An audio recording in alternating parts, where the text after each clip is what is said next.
What is going on, guys? Welcome to another WordPress theme tutorial.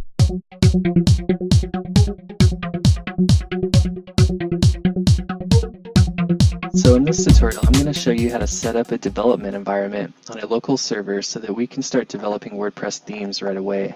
But before I do, it's important to understand WordPress's licensing, since by the end of this video, we'll have a fully developed theme that we can choose to distribute or sell if we would desire to.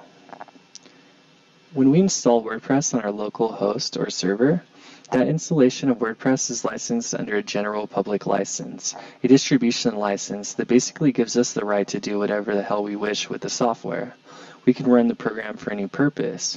We can study the program's code and alter it, and we can even add our own code into it to make WordPress do as we wish. Further, we can redistribute WordPress as we downloaded it, or we can modify WordPress and sell the modified version. And this goes for themes as well. One great thing about the GPL is that once a software like WordPress declares itself GPL, all works derived from it must also adopt the same license and additional terms or restrictions as well. This means that WordPress and the works derived from WordPress will forever be free for future experimentation and innovation. So should we license our themes under the GPL? WordPress encourages that we do, and I'm a firm believer of that as well. If you sell or distribute your theme for free, the user ought to have some freedom to make changes to it if need be. In addition, if you choose to distribute your theme on WordPress.org, you are required to license it under the GPL. I'll show you how to incorporate the GPL in your theme in a later video. For now, let's get our local development environment set up so that we can start coding. If you already have a local development environment like XAMPP for Windows or MAMP for Mac already installed on your computer, then you can go ahead and skip to the next video now. Okay, so here we are on ApacheFriends.org. I'll leave the link in the description below.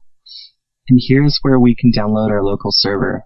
Using a local host for WordPress theme development is usually optimal since running on a local host is faster for WordPress development. And it allows us to test and play around with the theme before going live. So pause the video now and download and install the version that is right for you, and then unpause the video when the installation has finished.